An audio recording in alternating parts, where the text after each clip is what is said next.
तो चलिए आज के इस एक्सप्लेनर में एक बेहद दिलचस्प फाइनेंशियल घटना के अंदर चलते हैं जिसने हाल ही में एक बहुत ही जानी मानी कंपनी की मार्केट वैल्यू का एक बड़ा हिस्सा पलक झपकते ही साफ कर दिया।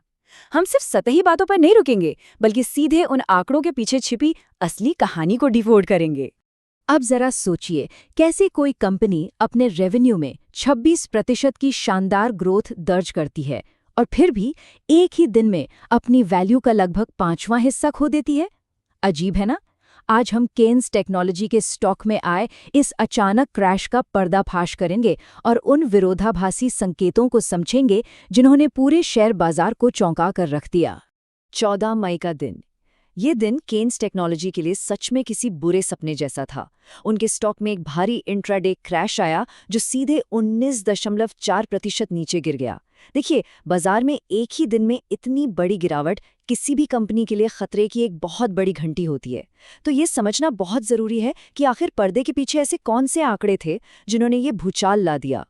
इन प्रतिशत वाले आंकड़ों को अगर हम असली रुपयों में रखकर देखें तो कहानी और भी साफ हो जाती है। दिन की शुरुआत में स्टॉक 3,760 रुपये और 10 पैसे पर खुला था, लेकिन कुछ ही घंटों के अंदर ये क्रैश होकर 3,366 रुपये के इंट्राडे लो पर आ गया। प्रति शेयर इतनी भारी गिरावट ये बिल्कुल साफ दिखाता है कि बाजार का भरोसा कितनी बुरी तरह डगमगा गया था। तो आइए बढ़ते हैं हमारे पहले हिस्से की तरफ, द रेवेन्यू पैराडॉक्स, यानी रेवेन्यू का विरोधाभास। यहाँ सबसे दिलचस्प बात है कंपनी की ये अविश्वसनीय टॉप लाइन ग्रोथ।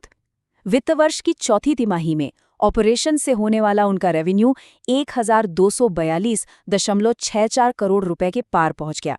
अगर पिछले साल से तुलना करें तो ये 26.2% की एक बहुत ही शानदार छलांग है।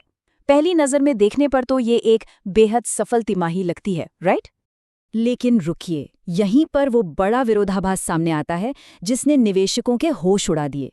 रेवेन्यू में इतनी बड़ी उछाल के बावजूद कंपनी का जो समेकित लाभ है, यानी कंसोलिडेटेड प्रॉफिट, वो असल में 21.5% गिर गया। ये पिछले साल के 116.20 करोड़ रुपए से घटकर सिर्फ 91.22 करोड़ रुपए रह गया। मतलब पैसा अंदर तो खूब आ रहा है, लेकिन मुनाफे के रूप में कंपनी की जेब में टिक नहीं रहा है। और यही हमें ले जाता है अगले हिस्से पर, margins and the profit plunge. आखिर ये मुनाफा गया कहाँ? अगर हम इन फाइनेंशियल्स की थोड़ी और गहराई में जाएं, तो एक छिपी हुई कमजोरी बिल्कुल साफ नजर आने लगती है, और वो है इनकी सिकुड़ती हुई प्रॉफिटेबिलिटी। कंपनी का ईबीडीआ मार्जिन सीधे 150 बेसिस पॉइंट्स गिरकर 15.6% पर आ गया। और उससे भी बड़ी चिंता की बात है इनका प्रॉफिट आफ्टर टैक्स यानी पीएटी मार्जिन, जो 450 बेसिस पॉइंट्स की भारी गिरावट के साथ सिर्फ 7.3% रह गया है। देखिए, भले ही कंपनी की ब्याज, टैक्स और डेप्रिसिएशन से पहले की कमाई यानी इब्डा 15% बढ़कर 193.7 करोड़ रुपए हो गई हो, लेकिन असली समस्या कहीं और है। समस्या उस रेवेन्यू को बॉटम लाइन प्रॉफिट में बदलने की एफिशिएंसी में है, जो बुरी तरह चरमरा गई है। अगर आपका बढ़ता हुआ रेवेन्यू आपके मुनाफे में नहीं बदल पा रहा है, तो फिर सिर्फ रेवेन्यू बढ़ने का आखिर क्या ही मतलब रह जाता है? और इन्हीं गिरते मार्जिन्स का नतीजा हमें इस अगले सेक्शन में देखने को मिलता है, द जेपी मॉर्गन डाउनग्रेड। इन गिरते हुए आंकड़ों पर बड़े एनालिस्ट ने तुरंत रिएक्ट किया। जेपी मॉर्गन ने स्टॉक को ओवरवेट की रेटिंग से डाउनग्रेड करके सीधा न्यूट्रल कर दिया। और बात यहीं खत्म नहीं हुई, उन्होंने अपने टारगेट प्राइस में एक बहुत ही आक्रामक कटौती कर दी। नया टारगेट 6,000 रुपए से घटाकर सीधा 4,000 रुपए कर दिया गया। साफ है, बाजार का भरोसा बुरी तरह से डगमगा चुका था। लेकिन रुकिए, तस्वीर का एक दूसरा पहलू भी है। चलिए देखते हैं हमारा अगला हिस्सा, अ मैसिव ऑर्डर बुक।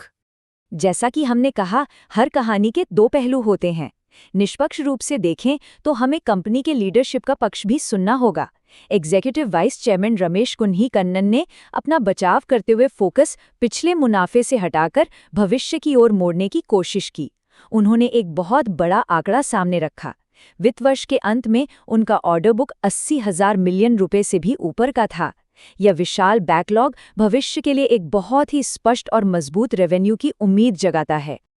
अब इस 80,000 मिलियन रुपए के बैकलॉग का असली स्केल समझने के लिए ये जानना जरूरी है कि केन्स टेक्नोलॉजी आखिर करती क्या है। वो भारत में एक बहुत ही बड़े स्तर की एंड टू एंड और IoT solutions enabled integrated electronics manufacturer है। उनका कामकाज इतना व्यापक है कि उनके पास पहले से ही ऑर्डर्स की ये विशाल पाइपलाइन मौजूद है। तो चलिए अब थोड़ा पीछे हटते हैं और चीजों को एक व्यापक नजरिए से देखते हैं। हमारा आखिरी सेक्शन, द बिग पिक्चर।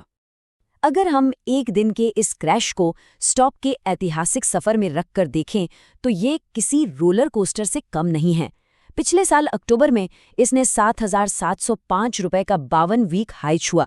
फिर जनवरी के अंत तक ये भारी गिरावट के साथ 3,295 रुपए के निचले स्तर पर आ गिरा और अब इस अर्निंग रिपोर्ट के बाद जो क्रैश हुआ है उसने स्टॉक को वापस उसी जनवरी के निचले स्तर के बिल्कुल करीब 3,366 रुपए पर लाकर खड़ा कर दिया है।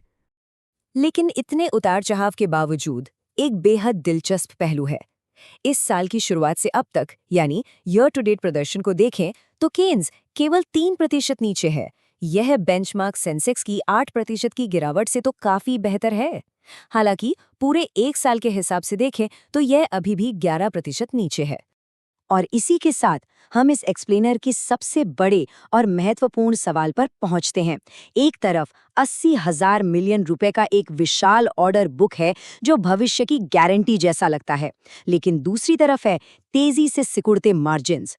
तो बड़ा सवाल ये है, क्या केन्स टेक्नोलॉजी भविष्य में इस विशाल रेवेन्यू को एक वास्तविक बॉटम लाइन मुनाफे में बदल पाएगी या फिर उनकी प्रॉफिटेबिलिटी ऐसे ही खत्म होती रहेगी? पूरे फाइनेंशियल मार्केट की नजर इसी बात पर टिकी रहेगी। देखते आगे क्या होता है। If you like the content, please like and subscribe. Comment on Finance Seco India.